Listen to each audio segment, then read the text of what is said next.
오늘의 작은 선택들이 내일의 인생을 만든다. 더 많이 가지면 더 행복할까? 긍정적 영향을 고르게 분배하라. 한 친구가 50살이 코앞인데 평생 소원을 아직 이루지 못하고 있다고 말했다. 무슨 소원이냐고 물었더니 그가 정말 뜻밖의 대답을 했다. 내 꿈은 벼락부자가 되는 거야. 누구나 부자가 되고 싶다. 우리가 부자를 꿈꾸는 이유는 돈이 많으면 스스로 만족할 거라 생각하고 더 많은 즐거움과 행복을 누릴 수 있다고 믿기 때문이다.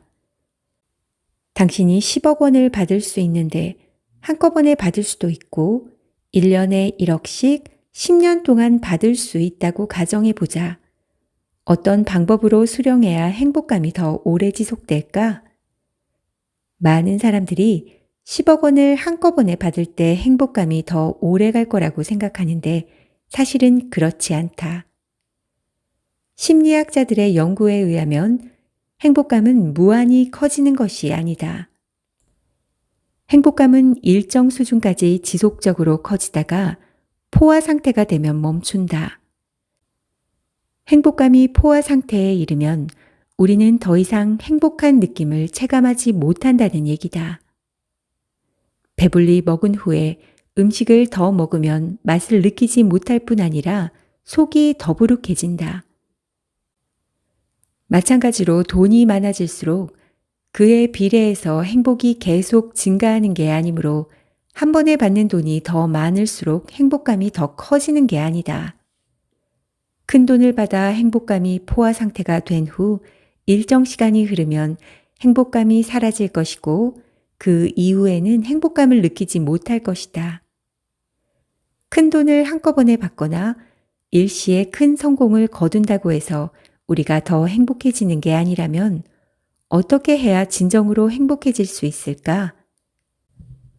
심리학자들은 행복감이 긍정적 정서의 강도에 달려 있는 게 아니라 긍정적 정서의 빈도와 횟수에 달려 있다고 말한다. 이를 긍정적 영향이라고 부른다. 좋은 일의 강도나 크기에 관계없이 모든 종류의 좋은 일은 우리에게 즐거움과 행복감을 가져다 줄 수 있다는 것이다. 사람들은 소소한 칭찬, 배려, 격려, 조언을 꾸준히 받을 때 지속적인 행복을 얻을 수 있다.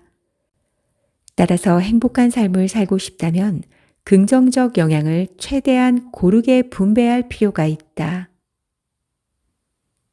일상 속의 소소한 행복을 꿈꿔라. 엄청나게 좋은 일을 한번 경험하는 것보다 소소하게 좋아하는 일을 계속해서 자주 경험할 때 더 행복해질 수 있다. 사람들은 매번 조금씩 돈을 벌고 혜택을 받거나 매일 조금씩 발전하고 칭찬과 인정을 받는 걸 좋아한다. 이런 것들을 한꺼번에 받는 것보다 빈번하게 지속적으로 받을 때 더 행복하다고 느낀다. 사람들이 행복을 추구할 때 행복에 대한 상상을 추구하는 경우가 많다. 큰 돈과 큰 성공이 자신을 행복하게 할 거라 생각하지만 이는 우리의 상상일 뿐이다.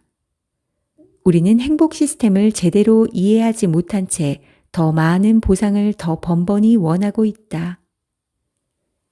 행복의 시스템을 이해하면 자신의 즐거움과 행복을 스스로 관리할 수 있다. 우리가 긍정적인 일을 더 많이 할수록 더 많은 행복을 누릴 수 있다. 예를 들어 1년에 한 번 초대형 공연을 관람하는 것보다 영화를 자주 보는 게 낫고 연말 보너스를 받은 후 갖고 싶었던 자동차를 사는 것보다 수시로 자신을 격려하고 칭찬하면서 나를 위한 선물을 주는 게 더 낫다. 또한 몇 년에 한 번 럭셔리한 여행을 가는 것보다 수시로 여행을 다니면서 힐링을 하는 게 더 낫다. 한마디로 더 큰 행복을 기대하고 있는 것보다 일상생활에서 언제든지 즐거움을 느낄 수 있어야 행복해진다. 우리가 엄청 대단한 성공과 보상을 얻어야만 만족감을 느낄 수 있는 게 아니라는 사실을 기억하자. 누구든 인생을 되돌릴 수는 없다. 사람들이 인생에서 더 큰 행복, 더 큰 성공, 더 많은 돈을 추구한다. 그런데 가장 성공한 삶이나 더 행복한 삶이란 도대체 무엇일까? 이 세상에 가장 성공한 인생, 더 행복한 인생이 정말 존재할까? 사람들은 지금 자신이 바라던 삶을 살고 있지 않다고 생각하면서 장차 더 행복해지고 더 성공하며 더 부유해질 거라고 믿기 때문에 언제나 더 큰 행복, 더 큰 성공을 갈망한다. 우리의 삶이 가장 크거나 더 큰, 가장 많거나 더 많은, 가장 좋거나 더 좋은 개념에 빠지면 우리는 더 큰 즐거움과 더 큰 행복의 기준이 무엇인지 모르기 때문에 끝내 길을 잃고 말 것이다. 현재 가지고 있는 차보다 얼마나 더 좋아야 하며, 현재 연봉보다 얼마나 더 높아야 하고, 현재 집보다 얼마나 더 커야 할까? 이는 구체적 기준이 없는 모호한 개념일 뿐이다. 단지 어떤 대상과 비교해서 더 크거나 더 좋다고 판단할 수 없으며, 일반적으로 우리가 현재 가지고 있는 것과 비교해서 더 크고 더 좋은지 여부를 판단한다. 설령 얼마나 더 큰 집에 살면서 얼마나 더 높은 연봉을 받으면 우리가 더 행복해질 수 있는지 안다고 하더라도 더 크고 더 많고 더 좋은 같은 개념 때문에 현재 우리의 삶이 무자비하게 부정되기 때문에 우리는 길을 잃고 만다. 우리의 삶이 부정되는 순간 눈앞의 삶을 더 이상 누릴 수 없게 되며 우리의 삶이 힘들고 고통스럽게 바뀔 것이다. 더 크다는 개념은 비교의 결과로 현재 우리가 갖고 있는 것을 다른 사람과 비교한 후에 생기는 개념이다. 우리가 이렇게 비교할 경우 현재 자신이 갖고 있는 것을 무시하게 되고 지금 우리가 살고 있는 실질적인 삶을 무시하게 된다. 나에게 진정으로 필요한 것이 무엇인지 모를 때 타인과 비교하게 되고 타인의 삶의 방식이 더 좋다고 느껴지며 자신을 잃어버리게 된다. 우리가 남보다 더 나은 삶을 살아야 하는 것이 아니고 여기저기 기웃거리며 특정한 삶의 방식을 추구해야 하는 것도 아니다. 나에게 진정으로 필요한 것이 무엇인지 깨달아야만 눈앞의 삶을 소중히 여기며 향유할 수 있다. 인생은 0과 1의 개임과 같아서 0의 소시점 뒤에 아무리 숫자가 많을지라도 1을 이길 수 없다.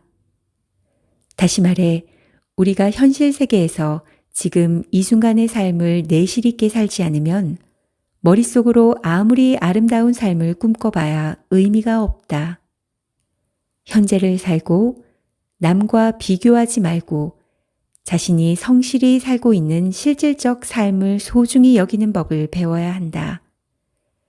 현재를 소중히 여기지 않으면 삶의 전부를 잃게 되며 평생 허황되게 더 크고 더 많고 더 좋은 것을 추구할 것이다. 삶에 대한 애착이 당신의 힘이다. 인생의 바탕이 되는 힘은 씨앗과 같아서 의지할 수 있는 토양만 있으면 뿌리를 내리고 싹을 틔우고 꽃을 피우고 열매를 맺을 수 있다. 그렇게 매년 무럭무럭 자라다 보면 나무가 되고 훌륭한 제목이 될 수 있다. 우리가 하는 일에 늘 애착을 갖고 마음에 뿌리를 내리면 탁월한 성과를 거둘 수 있으며 심지어 기적 같은 일이 일어날 수도 있다.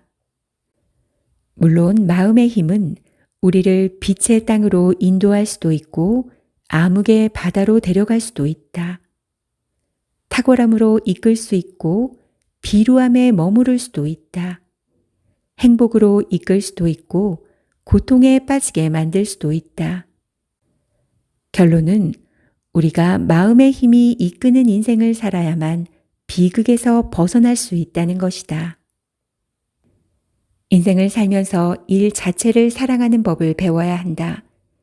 일에 대한 사랑과 흥미가 있어야만 삶이 암담해질 때 이에 맞설 수 있고 게으름을 떨쳐낼 수 있으며 완전히 몰입할 수도 있다. 또한 우리가 일 자체를 사랑할 때 남이 나를 어떻게 생각하는지 크게 신경 쓰지 않게 된다. 자신이 무엇을 원하는지 알기 때문이다.